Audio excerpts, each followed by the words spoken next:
Mr. Darryl David.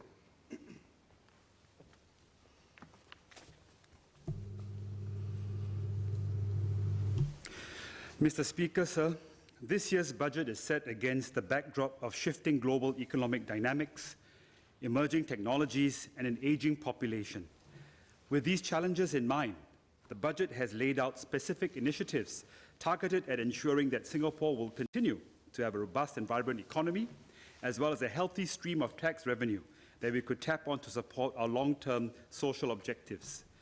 In this regard, this year's budget is fiscally prudent, measured, and well-balanced, with emphasis given to address both immediate concerns and long-term needs.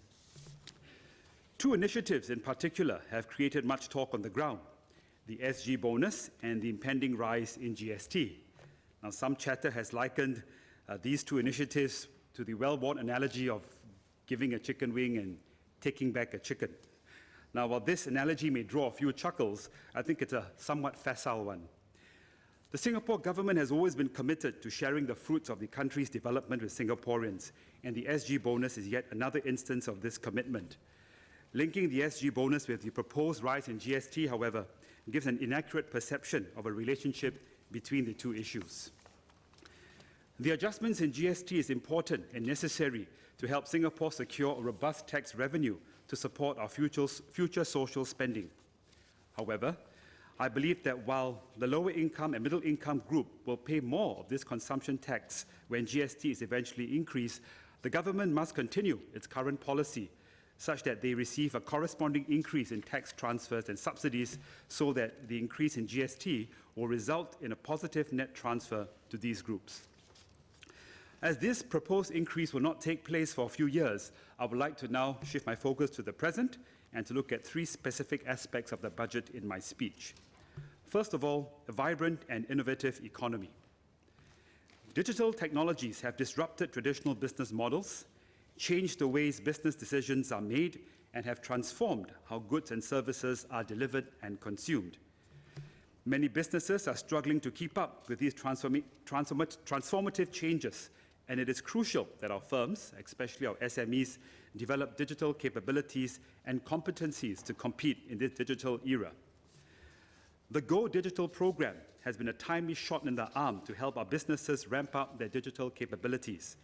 This is especially important for our SMEs that might not have the same corporate resources and knowledge as MNCs to initiate large-scale upgrading and transformation.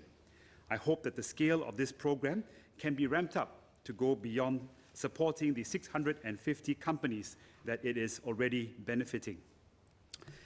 And while we help businesses transform, we need also to ensure that we have the talent base with the right skills to support that transformation.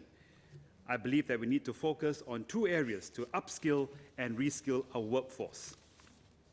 Firstly, we need to put in place a robust continuous education framework to benefit employees working in industries where jobs are increasingly being automated.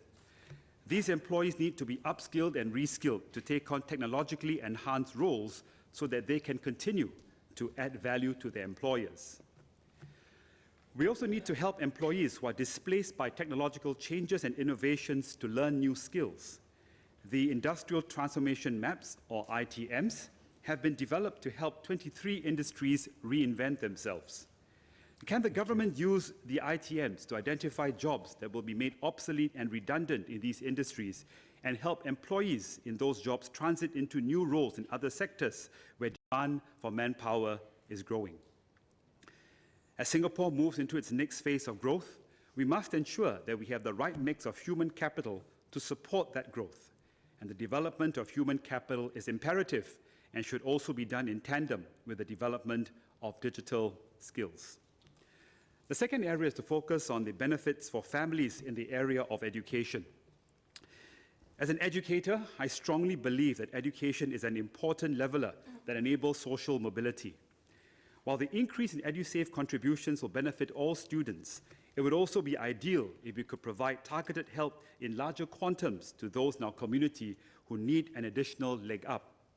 For example, can we consider an enhanced financial assistance scheme where there are different tiers of EduSave grants and top-ups depending on family income?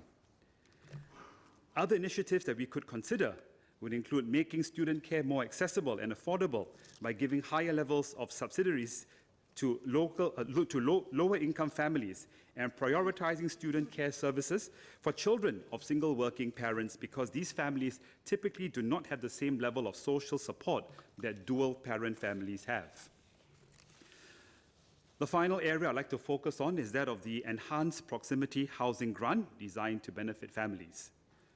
I welcome the different enhancements that the budget has made to the proximity housing grant, or PHG. I believe that these enhancements will, in the long run, promote family ties and encourage family members to live near one another. Having an extended family living close to each other will provide a much-needed social support network. This is especially important in Singapore's aging society, where dual-income families are norms rather than exceptions. As such, grandparents are great sources of support for grandchildren when parents are out at work, and the daily interaction between grandchildren and grandparents are wonderful ways to keep the elderly mentally and physically active and engaged. Singles, too, can also play their part in an extended family network. One of the new initiatives in the PHD is the introduction of the $10,000 subsidy for singles who are buying resale flats to live near their parents. While this will no doubt encourage singles to live in the proximity of their parents, the impact of the subsidy on actual purchases will be different depending on the differing prices of the estate where the parents live.